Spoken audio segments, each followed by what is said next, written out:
मूर्तिजापूर नगरपंचायत हद्दीत शिंदी तलावाच्या सौंदर्यीकरणाच्या नावावर लाखो रुपयांचा निधी उपलब्ध असून काम जोमाने सुरू आहे। पण एका ठेकेदाराने दुसऱ्या ठेकेदाराला त्यातील मुरुम हा रोडवर टाकण्यासाठी विक्री केल्याची धक्कादायक बाब समोर आली आहे। 2 डिसेंबरच्या रात्री स्थानिक नागरिकांच्या सतर्कतेमुळे ही बाब नागरिकांच्या लक्षात आली। तेथील अवैध उत्खनन सुरू असल्याची माहिती महसूल प्रशासनाला रात्री 8 वाजता दिल्यानंतर महसूल अधिकारी घटनास्थळी पोहोचले। 12:30 वाजताच्या दरम्यान 2 प्रोक्लेन व 6 टिप्पर यांच्या माध्यमातून अंदाजे 2000 ब्रासचे अवैध उत्खनन करून देवरान रस्त्यावर जवळपास 1 किलोमीटर पर्यंत तलावातील मुरुम टाकण्यात आल्याची माहिती प्राप्त झाली आहे। त्या मुरुमाची शासकीय किंमत लाखो रुपये असल्याचे, शासनाला लाखो रुपयांचा चुना लावल्याची खमंग चर्चा जनसामान्यांमध्ये होत आहे।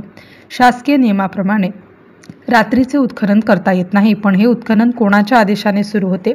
या ठेकेदाराच्या डोक्यावर कोणत्या गॉडफादरचा डोक्यावर हात आहे या संदर्भात चौकशी करण्याची मागणी नागरिकांच्या वतीने करण्यात येत आहे। नागरिकांच्या सतर्कतेमुळे हा प्रकार थांबवण्यात आला। दरम्यान महसूल विभागाचे मंडळ अधिकारी राजू जाधव व तलाठी राजेंद्र पुरी हे घटनास्थळी पोहोचले, मात्र मंडळ अधिकारी यांनी प्रसारमाध्यमांना प्रतिक्रिया देण्यास नकार दिला। याबाबत नागरिकांनी उपविभागीय अधिकारी संदीप कुमार अपार, तहसीलदार रवींद्र राऊत, अकोला जिल्हाधिकारी विभागीय आयुक्त अमरावती यांच्याकडे लेखी तक्रार करून संबंधित ठेकेदारावर गुन्हा नोंद करून योग्य ती कारवाई करण्यासाठी निवेदन दिले आहे। MCN न्यूज मराठीकरिता धनराज सपकाळ, मूर्तिजापूर।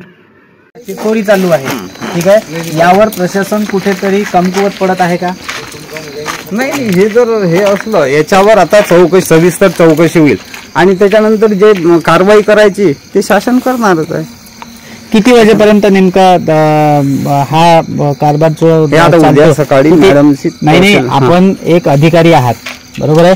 किती वाजेपर्यंत गौण खनिज उत्खनन करण्याची परमिशन दिली असते? दिवस डुबेपर्यंत असते, म्हणजे 5-5:30 पर्यंत। मग हे रात्रीच्या वेळेस गेल्या एवढा खोलीकरण केलेलं आहे, हे महसूल विभागाच्या आतापर्यंत लक्षात आलं नाही का?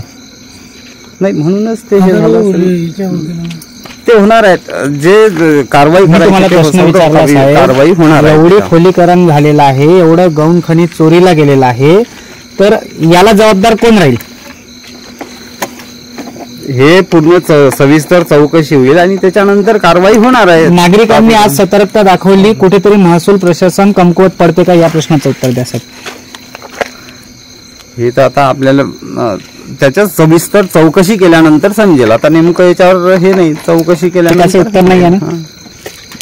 मी तुम्हाला प्रश्न विचारला की प्रशासन कुठेतरी कमकुवत पडत आहे का? हे गेल्या बरेच दिवसांपासून सुरू आहे असं नागरिकांचं म्हणणं आहे। आज अखेर नागरिकांचा अंत झालेला आहे, त्यांनी एक सतर्कता म्हणून प्रशासनाला जागी केलेला आहे, तर प्रशासन काय करत आहे? आता कारवाई तर करणारच आहे त्याच्यावर, जे हे झालं निदर्शनास आल्यावर नागरिकांनी डोळे उघडून दिल्यावर प्रशासन कारवाई करेल का? त्याच्यावर कारवाई होणार आहे, जे हे कारवाई करायची आहे ना त्याच्यावर कारवाई होणार आहे। चुकीचं जर काय केलं असेल। बरं, नागरिकांचं म्हणणं आहे की हे 9 वाजल्यापासून निदर्शनास आणून देत आहे, आता सध्या रात्रीचे 12:30 वाजलेले आहे। हा एवढा जो मधातला कालावधी झाला हा नेमका कशामुळे? हे तर काही सांगता नाही, जिथपर्यंत माहिती पोहोचली की आम्ही हजर होतो। माहिती तुम्हाला किती वाजता मिळाली नेमकी? हे आता जेव्हा मिळाली तेव्हाच निघालो आम्ही। मेरा ऐसा बोलना है कि ये गार्डन के लिए ज़मीन सैंक्शन हुई है और टेंडर ज़मीन के गार्डन के लिए दिया गया है। इसके बाद अनविरोधी खुदाई काम चालू है और इसका मटेरियल कुछ दूसरी जगह शिफ्ट कर रहे हैं।